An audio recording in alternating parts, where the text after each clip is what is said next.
Amén. Dios le bendiga, mis amados hermanos. Dios bendiga a nuestra hermana Carmen y a cada uno de ustedes que se ha unido en esta reunión virtual a través de esta plataforma para continuar, eh, para continuar con nuestros estudios. Amén. Sobre la doctrina en esta mañana aquí en Perú, tarde allá en Italia. Vamos a continuar con la doctrina de Jesús. Ya habíamos hablado acerca de su origen divino, amén, de su nacimiento inmaculado. Hoy vamos a enfocarnos en la humanidad de Jesús. ¿Por qué creemos que Jesús fue 100% hombre cuando Él vino, ¿verdad? En su primera advenimiento? Dios bendiga a nuestra hermana Eridania también. ¿Por qué creemos que Jesús es hombre? ¿Por qué lo predicamos? ¿Y por qué lo tenemos nosotros como doctrina importante? Porque la Biblia lo dice, porque la Biblia lo va a enseñar. Y en esta hora vamos a ir viendo sobre la humanidad de Cristo. Muy importante comprender el por qué Cristo vino como hombre y cuál fue el resultado, amén, de ese advenimiento en cuerpo humano. Vamos a orar primeramente y que sea el Señor guiando nuestras vidas, dándonos sabiduría y entendimiento de su palabra. Padre, en el nombre maravilloso de tu Hijo amado Jesucristo, te damos toda la gloria, toda la honra y la alabanza, Dios, porque tú eres digno, tú eres, Señor, merecedor de toda honor, Señor, de toda exaltación, Padre. Sin ti, Dios mío, nada podemos hacer. En esta hora, glorifícate, Señor. Bendice nuestras vidas, Padre, a través del poder de tu palabra, Señor, que no cambia, tu palabra inerrante, tu palabra, Señor, que es, Padre mío, infalible, tu palabra, Dios Santo, que es autoridad sobre todo, Dios mío, en nuestras vidas. Usa mis labios, edifícanos, Padre, haznos crecer en tu gracia y conforme a tus promesas podamos ser nosotros instrumentos en tus manos para toda buena obra. En el nombre del Cristo siempre triunfante, el caballero de la cruz, yo te doy alabanza y adoración. Amén y amén. Gloria sea a nuestro Dios. Amén. Vamos entonces viendo este punto importante sobre la humanidad de Jesús.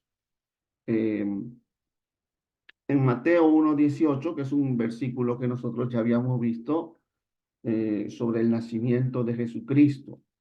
Amén. Lo que vamos a ver primero es que Jesús tuvo un cuerpo humano, tuvo un cuerpo físico. Jesús no vino en espíritu. Jesús no vino en una forma incorpórea, no vino en una manifestación en una nube ¿verdad? O en una forma de humo.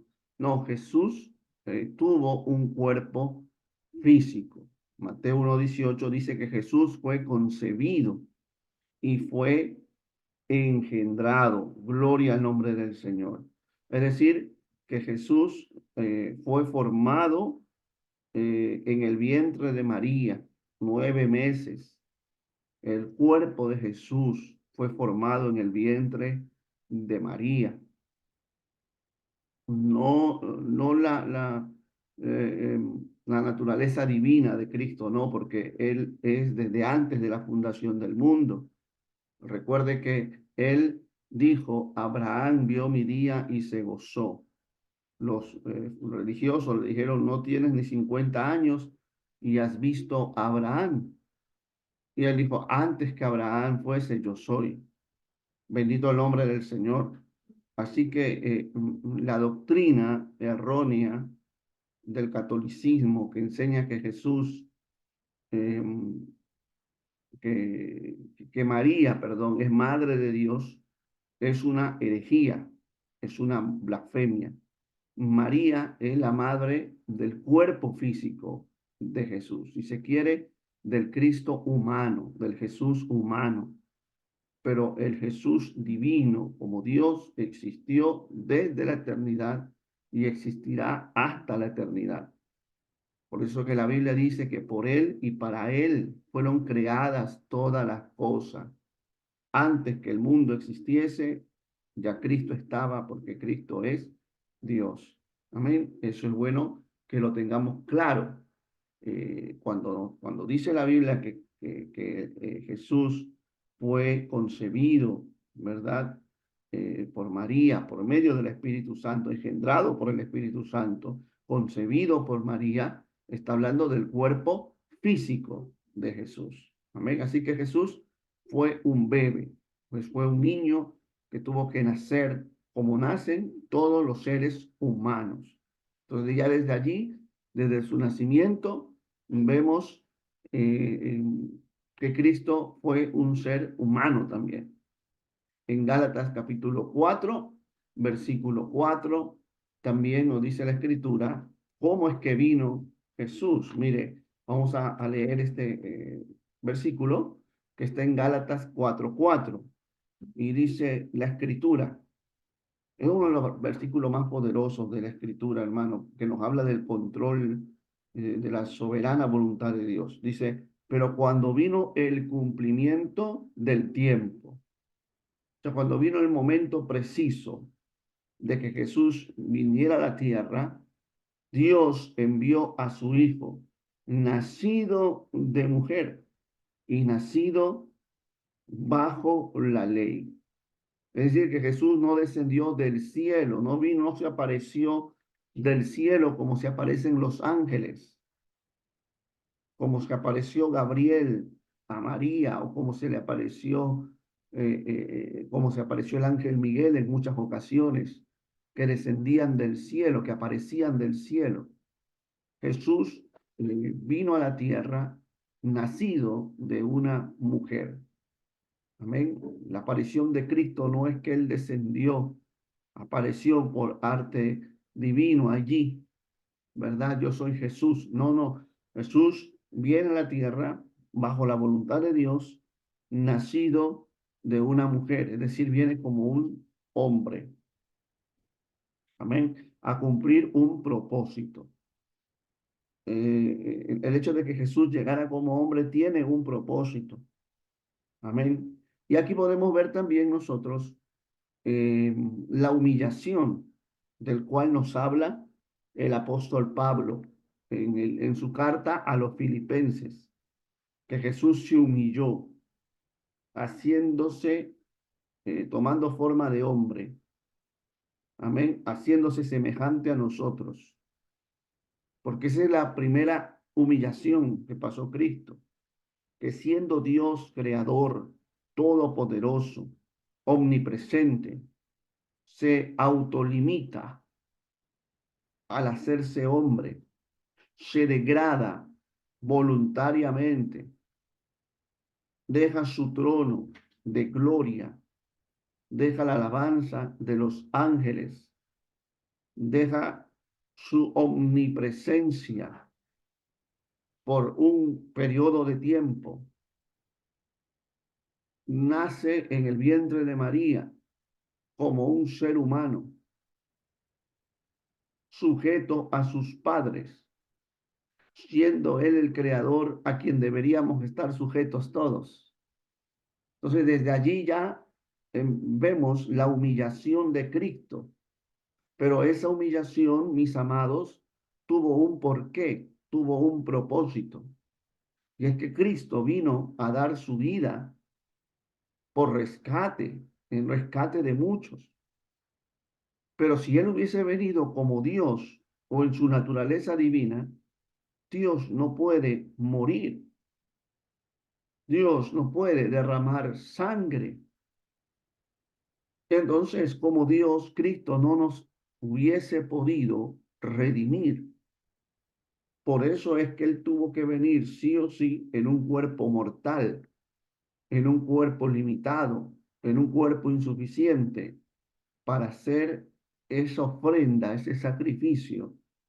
Mire cuánto nos ama el Señor, cuánto nos ama Dios, porque qué hombre en eminencia, qué presidente, qué rey, qué gobernante desde el punto de vista humano, con todo su poder, con toda su riqueza, va a renunciar a eso por amor a gente que ni conoce. Nadie. Eso solamente lo hizo nuestro Señor Jesucristo. Por eso es muy importante comprender la doctrina de la humanidad de Jesús.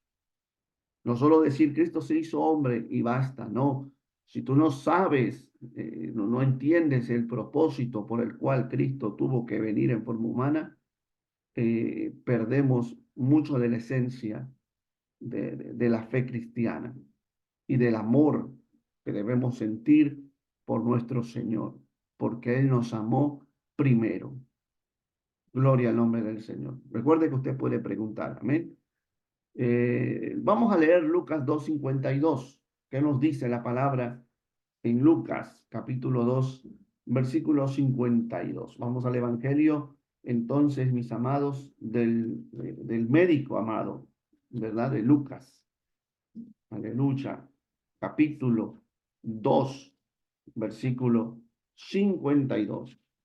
Cristo vive, reina para siempre. Lucas 2, versículo 52, dice la Escritura: alabado sea el nombre del Señor. Amén. Dice la palabra de Dios. Y Jesús crecía en sabiduría, en estatura y en gracia para con Dios y los hombres. Es decir, Cristo, como cualquier otro ser humano, creció en sabiduría, en conocimiento y en estatura. Pues como crece cualquier infante, cualquier niño que va desarrollándose, que la ropa le va quedando ya pequeña, que tiene que conseguirse otra ropa acorde a su edad, a su cuerpo. Cristo, aleluya, como todo ser humano, crecía, amén, sujeto a sus padres, amén, obediente a sus padres, como cualquier otro niño. De la niñez de Jesús, de su juventud, de su adolescencia, de su juventud, prácticamente la Biblia no nos dice nada. Hay supuestos libros apócrifos, evangelios apócrifos y libros eh, que no son inspirados por Dios, que señalan muchas cosas. Hay el Evangelio de la niñez de Cristo, que supuestamente fue escrito por Tomás, uno de sus apóstoles. Pero cuando uno estudia eso, por ejemplo, se da cuenta que es un libro apócrifo y presenta a un niño Jesús como un niño malcriado, como un niño caprichoso, como un niño soberbio que humilla, por ejemplo, a un profesor de escuela, porque el profesor de escuela no hablaba griego, supuestamente. Un niño que deja eh, o mata a otro niño porque le dañó un juego que él estaba haciendo. Y entonces Cristo lo mata. Ese no es el Cristo bíblico. Eso no es el Cristo de la palabra de Dios. Pues hay que tener mucho cuidado con lo que podemos leer y podemos absorber en ese anhelo de conocer, ¿no? El hecho de que haya un velo sobre la niñez, la adolescencia y parte de la juventud del Señor. hace que muchos pues tengan esa curiosidad, ¿no? De saber y cómo fue Jesús de niño y cómo fue el Señor en su juventud. Y a veces caemos en el error bueno, de tomar esos escritos que hay hoy en internet, se puede encontrar. El Evangelio de Tomás, el Evangelio de la niñez de Jesús, el Evangelio de Cristo allá en Egipto, cómo vivió en Egipto. Entonces son cosas que hay que tener sumo cuidado. Amén. Recordemos que la palabra infalible, la palabra inerrante, es esta palabra que el Señor nos ha dejado y que en su sabiduría, en su omnisciencia y en su omnipotencia, Él ha querido preservar estos 66 libros. Amén. Y aquí debemos basarnos.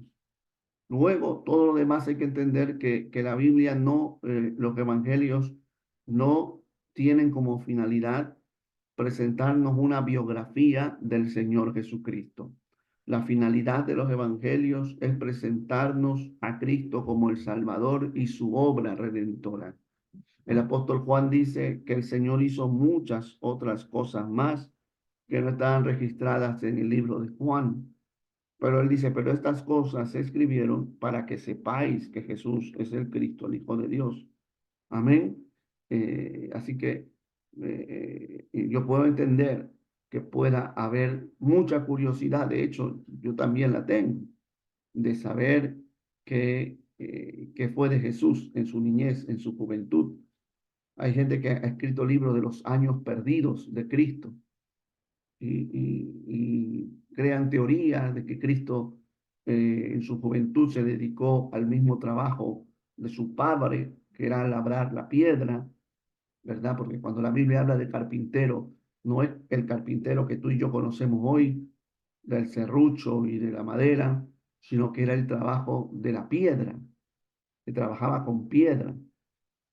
Y José, el padre de Jesús, era esa clase de carpintero que labraba la piedra en las construcciones. Es decir, eh, era un constructor, amén, era un albañil, en italiano un moratore, ¿no? Que trabaja la piedra, la tierra, la construcción. Entonces hay gente que cree que Jesús también se dedicó a lo mismo. Y se crean teorías, pero lo importante es, hermano, saber el propósito por el cual Cristo vino a la tierra, amén, y todo lo que la Biblia nos presenta a nosotros. Lo que podemos ver de la niñez y de la juventud de Jesús es lo que Lucas nos dice, que creció como otro ser humano en sabiduría, en estatura y en gracia para con Dios y los hombres. Esa última frase, en gracia, para Dios primeramente y los hombres, ya echa por tierra, bueno, aún más, el falso evangelio de la niñez de Jesús. Porque un niño que mata a otro niño porque le quita un juguete, o que humilla a un profesor porque el profesor no sabe el griego, no es una persona que crece en gracia delante de los hombres. ¿Verdad que no?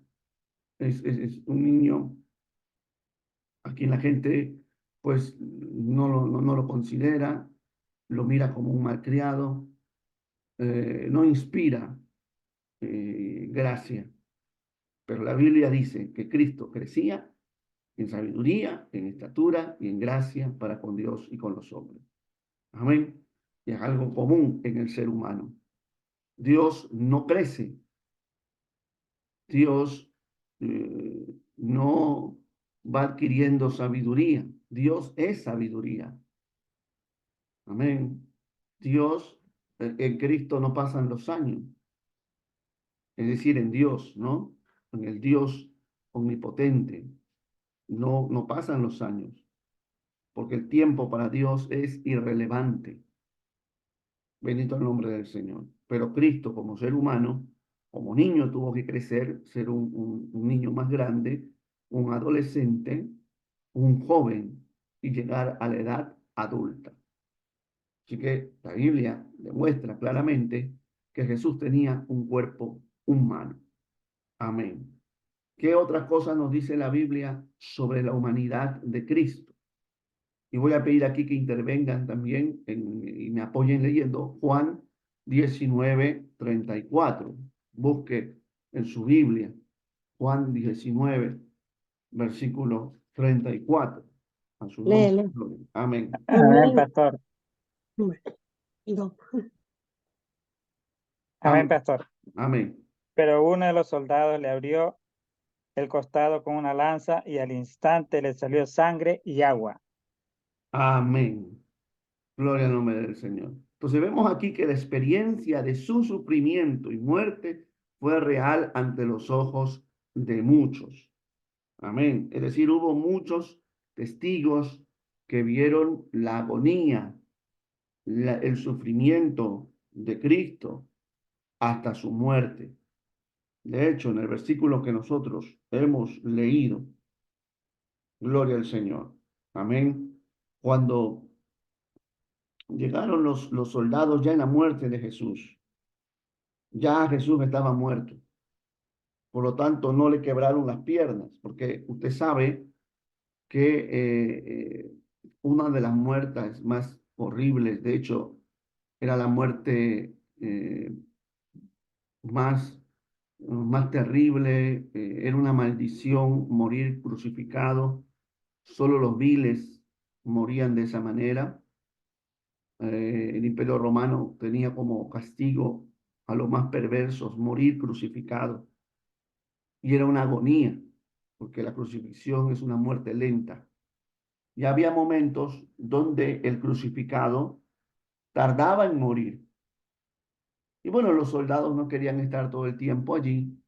Entonces, lo que hacían era, como estaban crucificados, ¿verdad? Y aún los pies estaban sujetos allí para que no se desgarre, el soldado venía y para que él pudiera morir rápidamente, les quebraba las piernas, les golpeaba con una vara o algo, ¿verdad?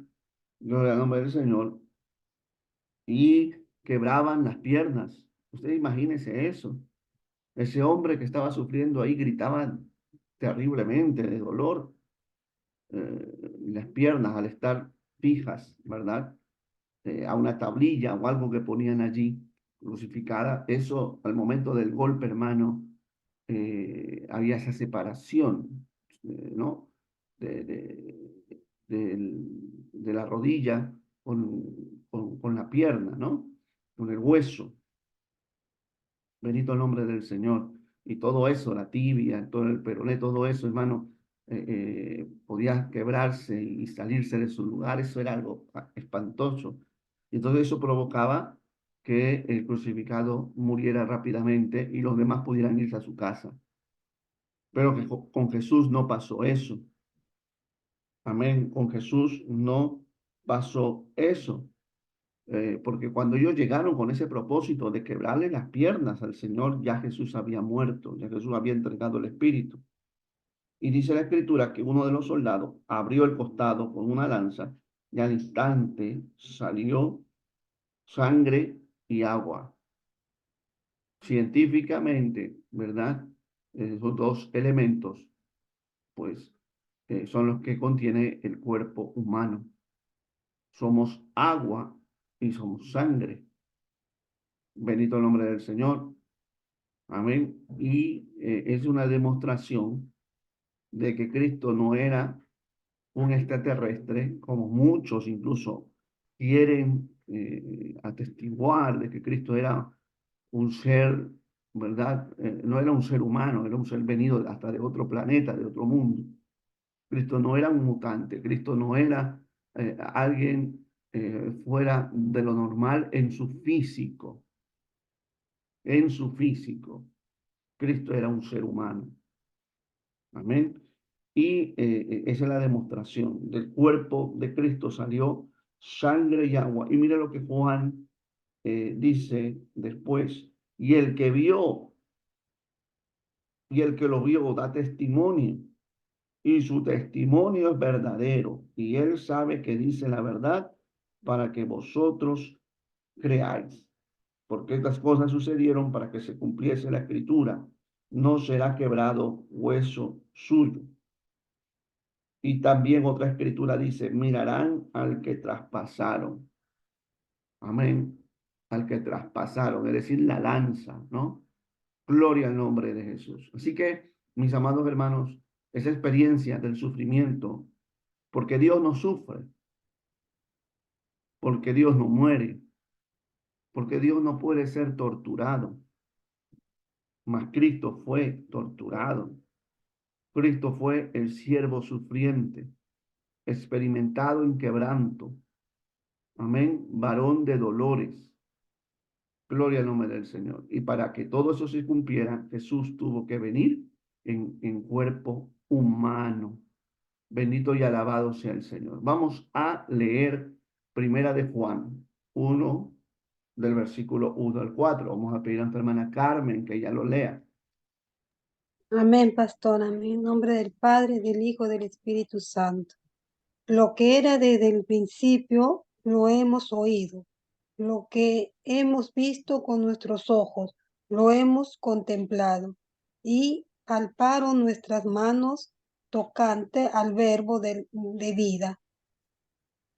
Porque la vida fue manifestada y la hemos visto y testificamos y os anunciamos la vida eterna, la cual estaba con el Padre y se nos ha manifestado. Lo que hemos visto y oído, eso anunciamos, lo que también vosotros tengáis comunión con nosotros. Y nuestra comunión verdadera es con el Padre y con el Hijo Jesucristo. Estas cosas os escribimos para que vuestro gozo sea cumplido. Amén. Amén. Mira, aquí Juan, que es el que escribe la carta, está dándonos a nosotros su percepción física, es decir, lo que ellos experimentaron en torno a Jesús. Amén. La percepción que tuvieron fue real, no solo de Juan, sino de los apóstoles. Ellos lo presenciaron a través de sus 5 sentidos. Juan dice, lo que hemos visto, lo que hemos contemplado, lo que hemos tocado, lo que hemos palpado, ¿verdad? Sobre tocante al verbo de vida. Eso es lo que testificamos. Eso es lo que os anunciamos. O sea, hubo gente, no solamente los apóstoles, hubo mucha gente. Pablo dice a los corintios que fueron más de 500 hermanos los que vieron a Cristo partir al cielo, que lo tocaron, que lo vieron, que tuvieron experiencias sobrenaturales maravillosas, que pudieron mirarlo, como aquella mujer de flujo de sangre que dijo si tan solo tocare el borde de su manto. O sea, hubo experiencia. Esa gente no estaba loca, esa gente no estaba, hermano, esquizofrénica de estar todos, tener una alucinación, ¿verdad? Grupal. No, todos ellos dieron testimonio de que vieron, oyeron, tocaron, contemplaron al verbo de vida, el cual es nuestro Señor Jesucristo. Amén. O sea, Jesús no fue un fantasma, Jesús no fue un espíritu. De hecho, se recuerda que cuando Cristo, ¿verdad? Resucita y se presenta a los apóstoles y les dice, mirad, ¿no? Un espíritu, un fantasma, no recuerdo bien cómo lo que dice Jesús, no tiene, no tiene carne y hueso como veis que yo tengo. Amén. O sea, Jesús está manifestando que él tuvo un cuerpo físico. Amén. Entonces, es muy claro que Cristo fue humano y tuvo que ser humano para poder redimirnos. Y esa es la experiencia humillante de nuestro Señor Jesucristo. Vamos a seguir entonces viendo sobre la humanidad de Jesús. ¿Qué Es más, nos dice la Biblia sobre la humanidad de Jesús, ¿verdad? Jesús va a mostrar características, ¿verdad? Humanas. Una de las características va a ser su intelecto, ¿verdad? El conocimiento, la sabiduría. Recuerda que Lucas dice que Jesús crecía en sabiduría, en estatura y en gracia delante de los hombres. En Mateo 22 dice en la escritura, mis amados hermanos, cuando van a tentar al maestro ya en la última semana de vida de, aquí en la tierra de nuestro Señor Jesucristo, los fariseos y los herodianos van a tentar al Señor, ¿no? Y dice Mateo 22, del 17 en adelante, dice, dinos pues, ¿qué te parece? ¿Es lícito dar tributo a César o no? Pero Jesús, conociendo la malicia de ellos, les dijo, ¿por qué me tentáis, hipócritas? Mostradme la moneda del tributo. Y ellos le presentaron un denario. Entonces les dijo, ¿de quién es esta imagen y la inscripción? Le dijeron de César. Y le dijo, dad pues al César lo que es de César y a Dios lo que es de Dios. Oyendo esto, se maravillaron y dejándole, se fueron. Aquí vemos una característica de Cristo, que fue su intelectualidad, el conocimiento, la sabiduría que tuvo Jesús para poder salir de esas tentaciones tan difíciles, porque para Cristo o para cualquier persona judía de ese tiempo, eh, esa pregunta era ponerlo contra la espada y la pared. ¿Es lícito dar tributo al César? Hermano, ese pasaje, eh, esa confrontación de los fariseos, los herodianos con Cristo, eh, deberíamos estudiarlo minuciosamente, porque no hemos entendido, la iglesia en su mayoría no ha entendido ese mensaje. ¿Qué es lo que se nos dice a nosotros sobre este mensaje? ¿Qué es lo que se nos enseña siempre? De que Cristo aquí está haciendo una división. Eh, Dada a César lo que es de César, dada a Dios lo que es de Dios, se ha interpretado como que una cosa no tiene que ver con la otra, ¿no? Se nos dice a nosotros que Cristo está aquí hablando de las leyes humanas y de las leyes divinas, pero eso no es el mensaje. Cristo no quiere decir eso, porque si uno estudia, analiza bien el pasaje, el tributo al César era una ofensa al judío, porque el tributo al César, había varios tributos en el tiempo de Jesús. Estaba el tributo del templo, que eso sí era algo que el pueblo daba. ¿Por qué lo daba el templo? Amén. Las dracmas que nosotros vemos eh, que Jesús manda a Pedro a pescar para pagar el tributo, ese no es el tributo al César, ese es el tributo del templo, que anualmente el judío tenía que dar para sostenimiento del templo y de los sacerdotes. Eso era algo también que estaba en la ley de Moisés. Estaba el tributo a la tierra.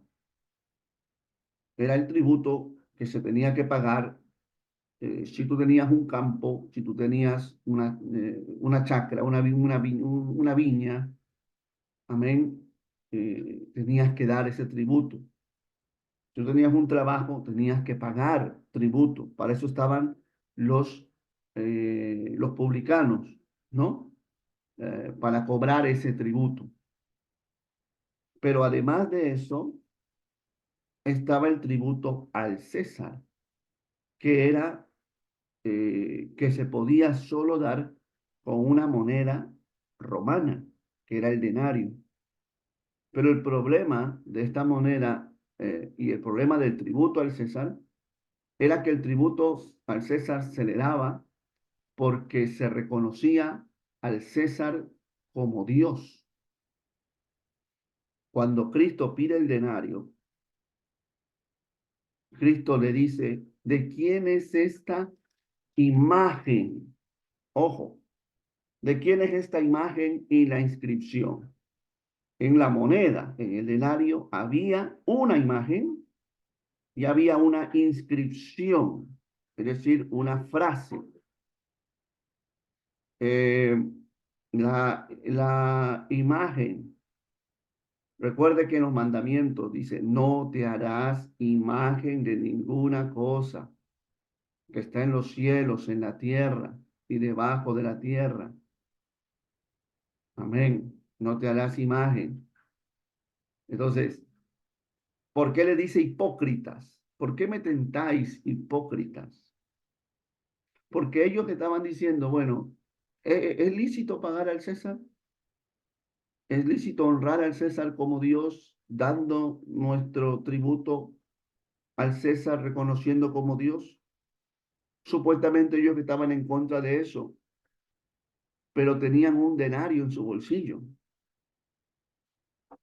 Tenían una moneda que era un sacrilegio al judío.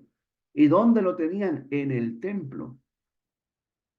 Cuando en el templo era prohibido llevar monedas que no sean judías, porque las monedas judías no tenían imágenes de nada. Dios que prohibía las imágenes, ahora esta gente carga monedas con imágenes. ¿De quién era la imagen? Ellos mismos le dicen del César. Esa moneda tenía una imagen que era de César, de César Augusto. Eh, y decía, creo que era de Tiberio, era el emperador del tiempo de Jesús, era de Tiberio. Y en la inscripción decía Tiberio César, hijo del divino Augusto. Esa era la inscripción que tenía el denario. Por eso le digo, hay que escudriñar, hay que estudiar, porque hay muchos que predican esto y no saben eso y entonces desenfocan el mensaje. Tiberio César, hijo del divino Augusto, decía la inscripción, con la imagen del César allí en la moneda, cometiendo un sacrilegio aquellos, porque Jesús no lo tenía. Jesús pide, dame un denario. Los judíos, amén, la hermana Carmen pregunta si los judíos tenían esa moneda. Los judíos tenían esa moneda para pagar el tributo obligado al César. Ellos no lo pagaban con gozo, pero al templo no podían entrar esas monedas. Nadie, ningún judío podía llevar al templo, no se ofrendaba con esa moneda. Por eso que había cambistas fuera del templo, ahí en el atrio de los gentiles, estaban los cambistas, porque si traían moneda griega o moneda romana, tenían que cambiarlo a monedas judías para poder ofrendar con monedas judías. Entonces Jesús llama hipócritas a esos herodianos que cargaban monedas romanas, el denario, el impuesto al César, lo cargaban y le preguntan hipócritamente, ¿es lícito dar al César tributo? Cuando ellos lo hacían. Por eso Jesús les dice, hipócritas, dadme una moneda. Y ellos, Jesús, mire, tan sabio, les tiende a ellos una trampa para que ellos, pues, se manifiesten ante la gente. Dadme una moneda. Y ellos le dan. Dadme el denario. En otro evangelio dice, dadme el denario del tributo. Y le dan. Y delante de todos preguntan, ¿de quién es esta imagen? Pues del César. Y la inscripción también del César. Pues darle al César lo que es del César. Una cosa es el César, le dice Dios. Si César es Dios, si ustedes creen que César es Dios, honren al César como Dios. Pero si ustedes creen que Dios, Jehová es Dios, honren a Dios. Aquí no hay una división de que Dios dice una cosa es el gobierno y otra cosa es no, no, no. Dad al César lo que es del César. La pregunta es, ¿qué es del César? ¿Y qué es de Dios? Aún el mismo César le pertenece a Dios. Todos les pertenecemos a Dios. De Jehová es la tierra y su plenitud, el mundo y los que en él habitan. Cristo está diciendo, si ustedes creen que el César es Dios, honrenlo como Dios, pero están equivocados. Si ustedes creen que Dios, el Creador, es su Dios, pues honrenlo y denle todo a Él. Esa es la enseñanza de este pasaje. Claro, contundente. Dios no recibe glorias de nadie. El César se gloriaba como Dios. ¿Cómo Cristo va a decir, bueno, honrenlo en su área, dad al César lo que es del César? No, Dios es el único que merece nuestra alabanza, nuestra adoración, y a Él hay que darle todo. Amén. Entonces la gente se maravillaba. ¿Por qué se maravillaba? Si el mensaje hubiera sido, bueno, denle a César en sí, honren al César en lo que tienen que honrar y honren a Dios en lo que tienen que honrar, ¿por qué la gente se iba a maravillar de eso? ¿Por qué la gente se iba a sorprender de eso? Pero ellos se maravillaban por cómo Jesús expresaba una verdad que ellos entendían. Nadie, Jesús no habló en contra del César. De hecho, ¿sabe por qué cuando acusan a Jesús y le dicen, este habla en contra del César que no hay que dar tributo? Es porque ellos entendieron aquí que lo que Jesús estaba diciendo era, hay que darle todo a Dios. Por eso que se le acusó a Jesús de hablar en contra del César. Pero Jesús no estaba hablando en contra del César. Jesús lo que estaba diciendo es exaltando a Dios sobre todo ser humano. Bendito y alabado sea el nombre de Jesús. Bueno, ahí vemos la intelectualidad, la sabiduría, hermano, la sapiencia de nuestro Señor Jesucristo y cómo nunca pudo caer en las tentaciones de sus enemigos. Qué maravilloso, hermano, servir a un Dios tan sabio. Ahora, Un pequeño, sí, un pequeño comentario, pastor. Hacía mención acerca de la enseñanza que nos formaron, ¿no? Acerca de entender ese pasaje, en el sentido de que hay que dar a Dios lo que le pertenece y al Estado, o sea, al gobierno, asumiendo la persona del César, darle también, o sea, que someterse en el sentido de pagar los impuestos al Estado. Esa era la interpretación que se nos han dado, ¿no? sí, pero aclaro una cosa. No es que el cristiano no se someta. De hecho, Pablo escribe a los romanos que hay que someternos a las autoridades puestas por Dios. Pero no podemos hablar del sometimiento a las leyes usando este pasaje de Mateo, porque no tiene nada que ver. Jesús no está enseñando eso, ni está enseñando a estar en contra del gobierno, porque nunca armó una revolución Jesús, pero tampoco está enseñando allí precisamente la honra al César, que era un gobernante pagano, que era un gobernante que se proclamaba Dios.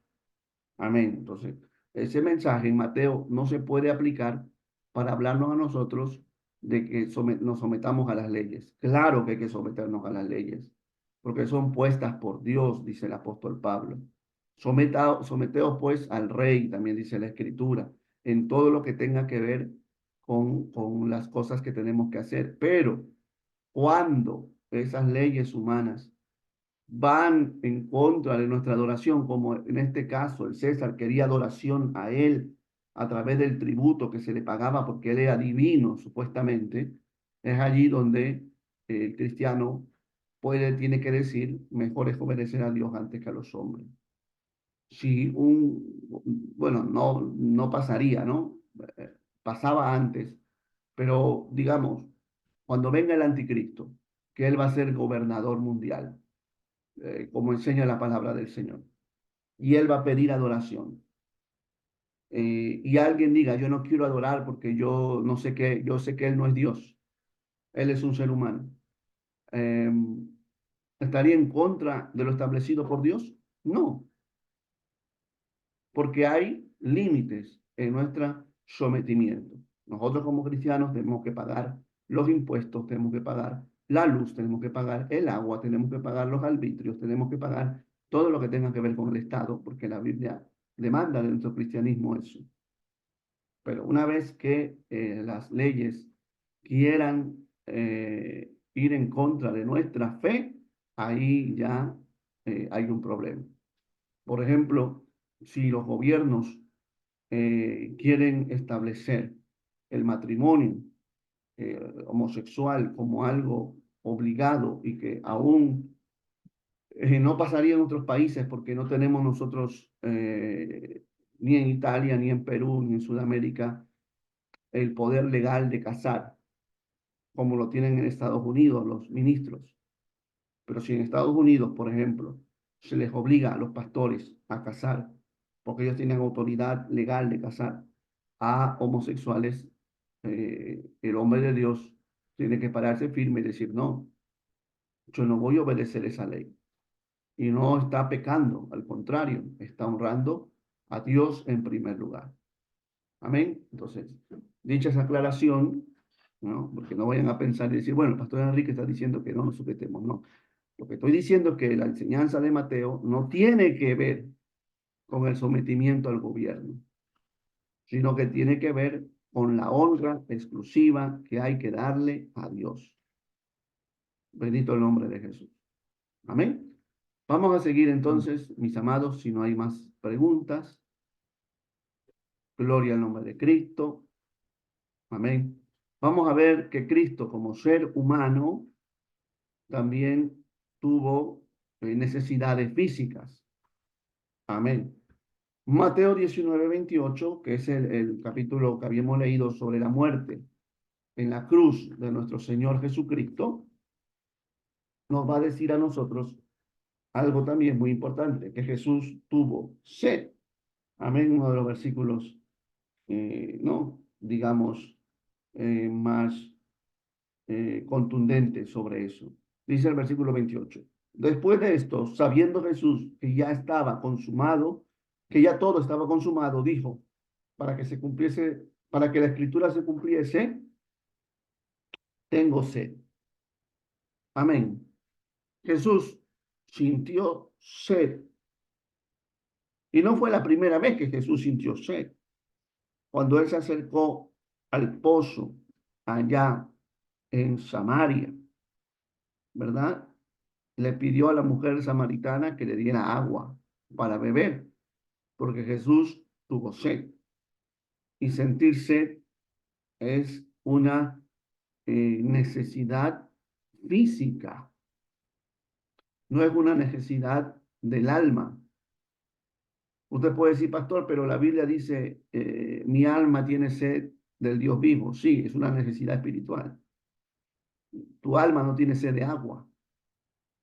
Mi alma no tiene necesidad de líquido.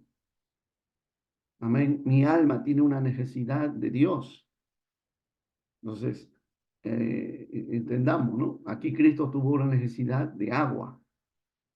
Porque una característica física, para que veamos que Cristo fue humano. La Biblia también nos dice que Cristo sintió hambre en Mateo 4:2, cuando nos habla a nosotros del ayuno del Señor Jesucristo de 40 días y 40 noches en el desierto. Jesús tuvo hambre y Satanás quiso aprovecharse de esa hambre del Señor Jesucristo. Amén. Dios no tiene ni sed ni hambre, mucho menos sueño. Pero Jesús, como ser humano, experimentó lo que tú y yo experimentamos. Tener sed, tener hambre y tener sueño. Amén. Mateo 8:24, ¿quién lo lee?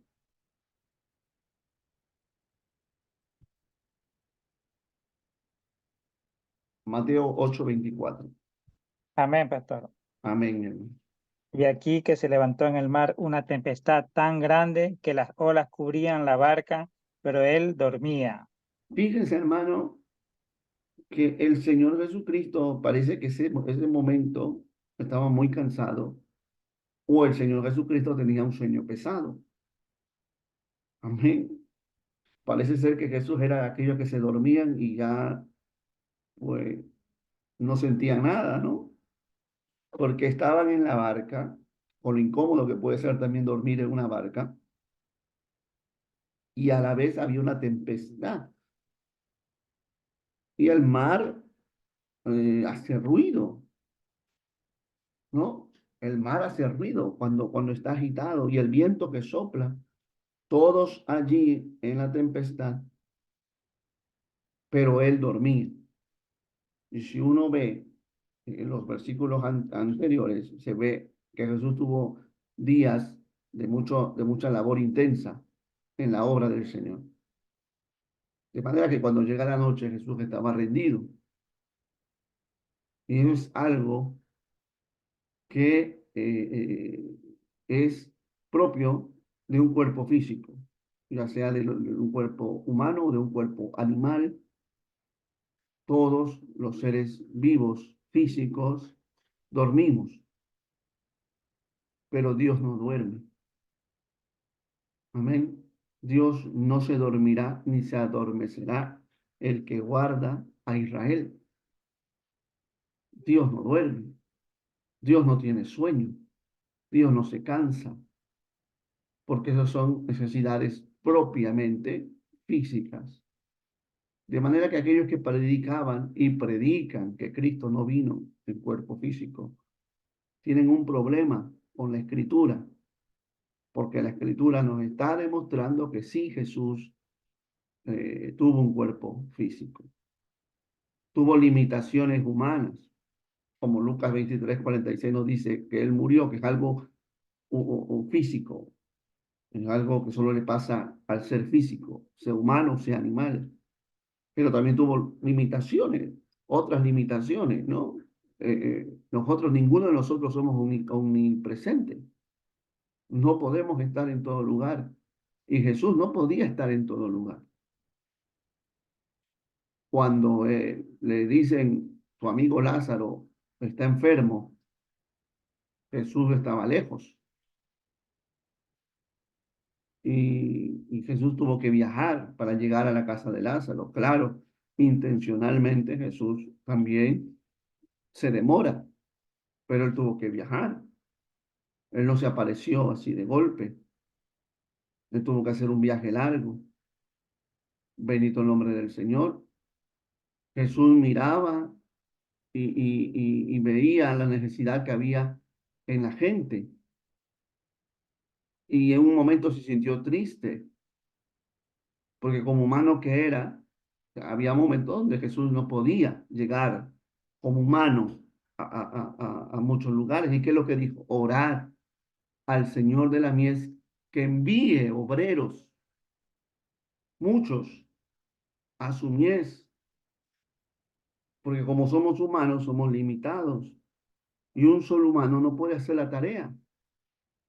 Entonces hay que orar que Dios levante no uno, levante muchos obreros que puedan ir cada uno a su lugar con el poder de Dios, ¿verdad? Y que Dios sacie esa necesidad en la gente. Esa es la limitación de Jesús. Ahora, todo lo que Jesús hacía como humano era bajo el poder del Espíritu Santo. El Señor conocía todo lo que había en el corazón del hombre porque el Espíritu Santo se lo revelaba. Bendito el nombre de Jesús. Por eso que él dijo, el Espíritu de Dios está sobre mí, por cuanto me ha ungido Dios. Bendito el nombre de Cristo. Amén. Aleluya. Jesús fue una persona religiosa. Cuando hablamos de persona religiosa, no estamos hablando, porque siempre se habla de la religiosidad como hipocresía, sino que estamos hablando de una persona piadosa, de una persona acercada a Dios. Amén. Y es un ejemplo. Recuerde que Cristo dijo, aprended de mí. Él es nuestro máximo ejemplo. Y con estos 3 versículos vamos a terminar la lección de hoy. Amén.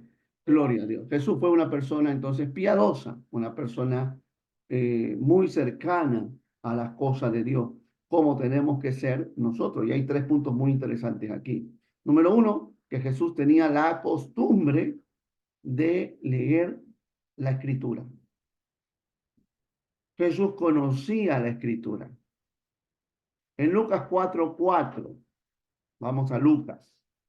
Alguien que lo lea. El Evangelio de Lucas, capítulo 4, versículo 4. Amén, pastor. Amén, mi hermano Robert. Jesús respondiéndoles dijo, escrito está, no solo de pan vivirá el hombre, sino de toda palabra de Dios. Amén. ¿Cómo sabía Jesús que escrito estaba? Porque Jesús leía. Porque Jesús conocía la Biblia. Hay gente que no puede decir escrito está tal cosa porque no la conoce. Y es alarmante que nosotros no podamos decir con seguridad, con firmeza, porque cuando uno conoce la escritura habla con firmeza. La Biblia dice tal cosa. La Biblia dice, la escritura dice, la palabra de Dios establece esto. Jesús lo hacía porque él tenía conocimiento. ¿Y por qué tenía conocimiento? Porque tenía la costumbre de estudiar las escrituras como rabino que era.